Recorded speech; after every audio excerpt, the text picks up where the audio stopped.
તે પ્રમોદ, અતિ પ્રમોદ આવ્યો. પછી મને કે ધ્યેયપૂર્વક જ્ઞેય થાય છે એની વિશેષ વિધિ અર્યંતના દ્રવ્યગુણ પર્યાયને જાણીને પોતાના આત્માને જાણે તો થાય છે. એ મને કોપી મોકલજો, તમે યાદ કરજો. મેં કોઈ કોપી તમને મોકલી દઈશ. ધ્યેયપૂર્વક જ્ઞેય છે ને એ વાત અપૂર્વ છે. અપૂર્વ છે એટલે અનુભવનો વિષય અને અનુભવ કેમ થાય એ બે વાત ગુરુદેવે કરી છે. જ્યાં સુધી પરપદાર્થ જ્ઞેય રહે છે ત્યાં સુધી સ્વ આત્મા, પોતાનો આત્મા જ્ઞેય થતો નથી. ધ્યેયની ભૂલમાં ધ્યાન થતું નથી અને જ્ઞેયની ભૂલમાં જ્ઞાયક આત્મા આવતો નથી. બે જ ભૂલ છે, કર્તા બુદ્ધિ ને જ્ઞાતા બુદ્ધિ. આમ નાસ્તિથી અસ્થિથી આમ. કાલ મધુભાઈ બોલ્યા હતા, બેઠા જ ને પછવાડે, મુંબઈથી આવ્યા છે, એની ઓફિસમાં બધા બેસે છે. એને મેં કહ્યું કે આ તમે ટૂંકી વાત કરો છો એ બહુ ગમે છે. શોર્ટકટ, વર્તુળ. શું ઇંગ્લિશમાં તો કાલ રેડિયસથી રેડિયસ, એટલે વર્તુળ આમ લાંબુ હતું ને એ ટૂંકું કરતો જાય. ટૂંકું કરતો કરતો કરતો કરતો કરતો કરતો પ્રમાણ જ્ઞાનમાં આવી જાય. પ્રમાણ જ્ઞાન એટલે દ્રવ્ય પર્યાય સ્વરૂપ વસ્તુ છે એટલે સ્વમાં આવ્યો, બધા જગતથી જુદો પડી ગયો. હવે જે પ્રમાણ જ્ઞાનના વિષયમાં દ્રવ્ય પર્યાયમાં આવ્યો એમાંથી પણ પર્યાય હું નહીં ને દ્રવ્ય તે એમાં આવી જતા અનુભવ થાય તો પછી પર્યાય પણ ન રહેતા એ આત્મા થઈ જાય છે. પર્યાય આત્મા થાય છે. હા, પર્યાય આત્મા થાય છે. પર્યાય આત્મા થાય છે તો પર્યાય તો ક્ષણિક એક સમયની છે, નાશવાન છે. કે ના, એ તો હવે રહેવા દે, બહુ તું તારી ચાલાકી, પંડિતાઈ રહેવા, પંડિતાઈનું કામ નથી. પર્યાય આત્મા છે. અક્ષય અમે કીધી ભાઈ, અને અક્ષય અમે. હા હા હા. એટલે કેટલીક વાર ભણેલાને ભણતર અંદર જવામાં નડી જાય છે. શું કહ્યું? નડે છે એમ નથી કહ્યું. કોક ને, બધાને ન નડે.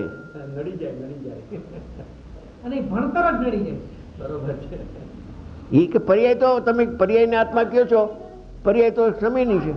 હે, વરદેવે કહ્યું ને અટાણે તમે આત્મા કયો. હા, ખ્યાલ આપણને આવી જાય કે આને વાર છે. ન પામે એ વાત જ નથી. હો, પામે પણ થોડો ટાઈમ પછી પામશે, વાર લાગશે. ભવ્ય, આસન ભવ્ય અને અતિ આસન ભવ્ય, આમ ત્રણ ભેદ પડી જાય છે. ભવ્ય છે ક્યાંક ને કોઈક વખતે પામી જાય, સમજી ગયા? અને બીજો આસન ભવ્ય, બીજો અતિ આસન ભવ્ય.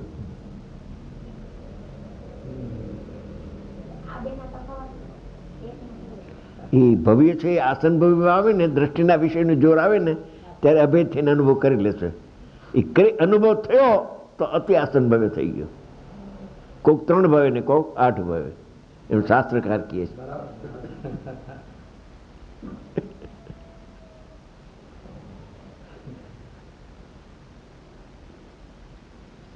પોતાને ખ્યાલ આવી જાય અને બીજાનો પણ ખ્યાલ આવી શકે.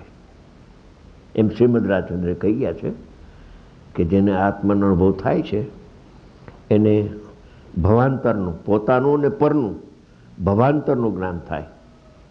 ભૂતકાળના ભવોનું અને ભવિષ્યના ભવોનું પણ પોતાનું પણ થઈ જાય.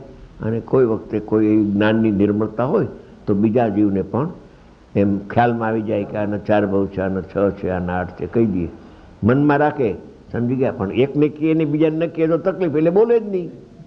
ભાઈ બોલે નહીં, મૂળ વાંધો એટલે આમ રહી ગયું. ગુરુદેવને ઘણા જીવોનું આવી ગયું છે, આવી ગયું છે. હા, પણ બોલે નહીં, એમને મારે લઈ ગયા. પાછું થોડુંક ઓલું થયું ને ગડબડિયા, એમાં જરા રહી ગયું, બાકી તો કદાચ બહાર આવત. પણ ગુરુદેવે કહ્યું છે આ બધી મોક્ષની મંડળી છે, એમાં બધું આવી ગયું. ક્રમે ક્રમે ઘણા ઘણા જશે એમ. ગુરુદેવ ઈશારો કરતા ગયા છે, કયું નથી છતાં ઈશારો કરતા ગયા છે કે આ લાયક જીવ છે. હા, સાચી વાત છે.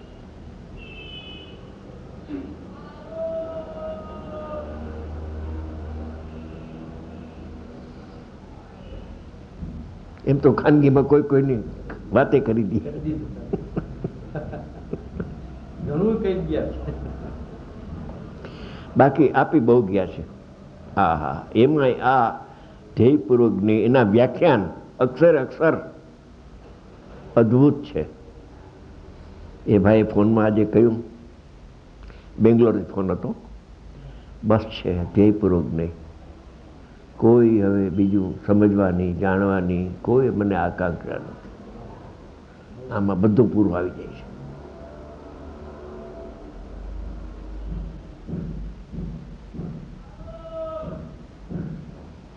એમ કહ્યું કે જ્યારે જ્ઞેય થાય છે ને ત્યારે જ સમ્યક દર્શન થાય છે.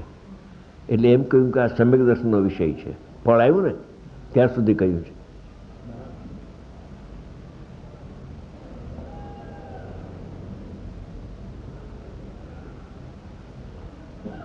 હવા 10 થી હવા 11. કેટલા વાગ્યા?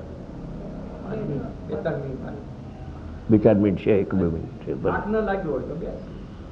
બસ 2-3 મિનિટ ચલાવીએ, કાંઈ હોતો ને. બપોરે તો બંધ છે આજે, 3 વાગે જવાના જ ભાઈઓ.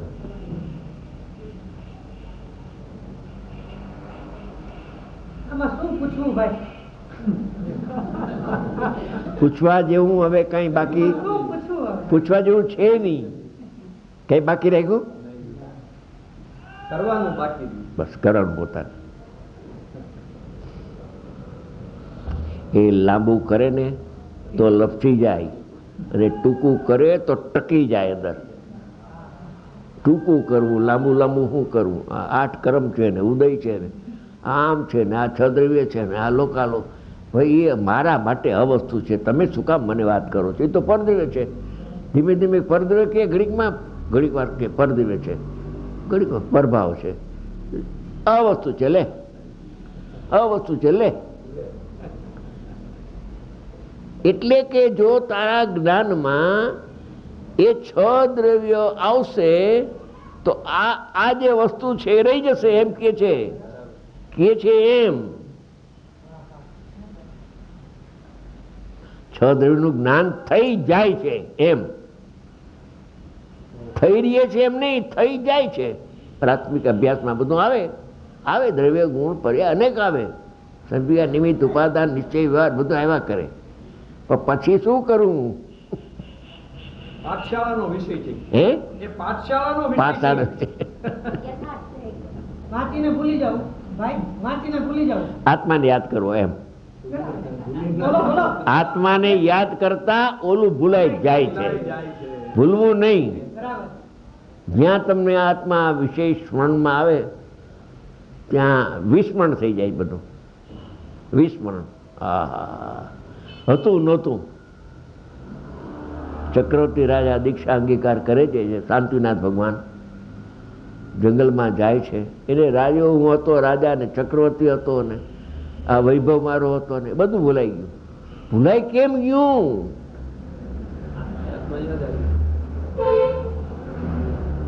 બધું ભાઈ ભૂલાઈ કેમ ગયું? ભૂલવું ન પડે, ભૂલાઈ ગયું. આ જે આત્મા ઉર્ધ થયો કાંઈ યાદ આવતું નથી. ભૂતકાળ યાદ ના આવે એનું નામ પ્રતિક્રમણ, વર્તમાનમાં એ જ્ઞેય ન બનાવે એનું નામ આલોચના, અને ભવિષ્યકાળે કોઈ મારું જ્ઞેય થવાનું નથી. મારું જ્ઞેય તો એક આત્મા છે, બસ. અહીંયા છે બધું. ધ્યેય અહીંયા ને જ્ઞેય પણ અહીંયા છે. સર્વસ્વ અહીંયા છે. પરને જાણતા તને જ્ઞાન પણ નહીં થાય અને સુખ પણ નહીં થાય. આહા. હે, એમ કે પર પદાર્થ જો યાદ આવે, મુનિરાજની વાત છે હો. એમ બધાને લાગુ ધીમે ધીમે પડે કે મુનિરાજ કહે છે કે અમને તો ચક્રવર્તી શાંતિનાથ ભગવાન એ કાર્ય એમાં એને ચક્રવર્તી પદે હતું પુણ્ય ઉદય, અને તીર્થંકર થવાના, અને કામદેવ 3. ઓલા 2 પુણ્યનો પ્રકાર, આ તો પુરુષાર્થનો પ્રકાર છે. તો એ એમ કે છે, કોઈ આવીને કહે કે ચક્રવર્તી સાહેબ, એ સાંભળ્યું નહીં એને, અને હું ચક્રવર્તી હતો એવું જ્ઞાની નથી એને.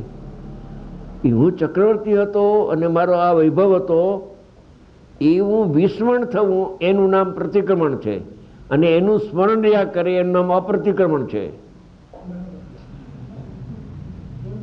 સ્મરણમાંથી વહી જાય છે. ઇન્દ્રિય જ્ઞાનનો વિષય હતો. ઇન્દ્રિય જ્ઞાનથી મારો આત્મા ભિન્ન મને જાણવાનો હવે, તો ઇન્દ્રિય જ્ઞાનનો વિષય યાદ નથી આવતો. અને વર્તમાનમાં આ દેહ ઉપર લક્ષ નથી, આત્મા ઉપર લક્ષ છે, તો આલોચના થઈ ગઈ. આ જ્ઞેય નથી, આત્મા જ્ઞેય થયો, તો આલોચના છે.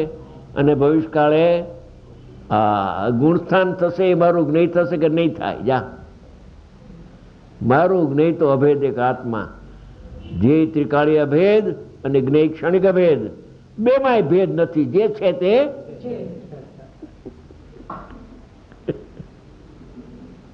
જેવું છે ને એવું કેવું કેમ? છતાં સંતોએ ઉપકાર ઘણો કર્યો છે. આ પ્રતિક્રમણ, પ્રત્યાખ્યાન, આલોચના બધા ભેદો છે.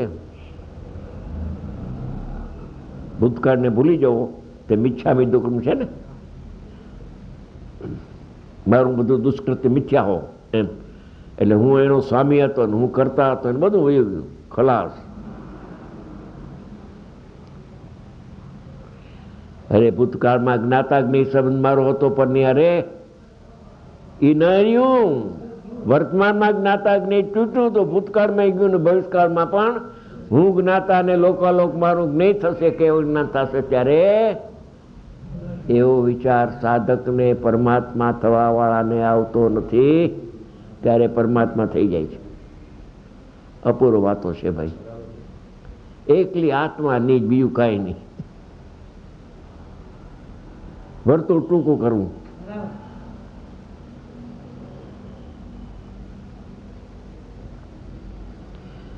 બાકી ભાવેશભાઈએ કાલે એક વાત સારી કરી હતી મેં કાલે, કે સ્ફટિકમણી સામે ફૂલ હોય ત્યારે કોઈને લાલ દેખાય ને કોઈને સફેદ દેખાય. 2 પક્ષવાળા જીવ છે, તો કે એ સફેદ જેને દેખાડું, ફૂલને લાલ દેખાય એકને, ને બીજાને સફેદ દેખાય. એ સફેદ દેખાય એને કઈ રીતે સફેદ દેખી લીધું? એ પ્રશ્ન બહુ સારો હતો. કે એની પર્યાય ઉપર નજર ગઈ અને દ્રવ્ય ઉપર આવી, એટલે દ્રવ્ય શુદ્ધ છે, નિર્મળ, તો એની પર્યાય પણ નિર્મળ છે. ઓના જોરે આનું જ્ઞાન થઈ ગયું. ઓના જોરે ઓના જ્ઞાન થતા ઓનું જેવું જ્ઞાન થયું, એવું આનું જ્ઞાન થઈ ગયું. ઓહો, આ રાતી પર્યાય હતી, મારી ભ્રાંતિ હતી ભ્રાંતિ નીકળી જાય. ભ્રાંતિ તો હોય પહેલા, નીકળી જાય. એટલે દ્રવ્ય દ્રષ્ટિ મુખ્ય છે. એક દ્રવ્ય દ્રષ્ટિ કરતા કરતા બુદ્ધિ ને જ્ઞાતા બુદ્ધિ જાય છે. આ ગુરુદેવનો ધોરી માર્ગ છે.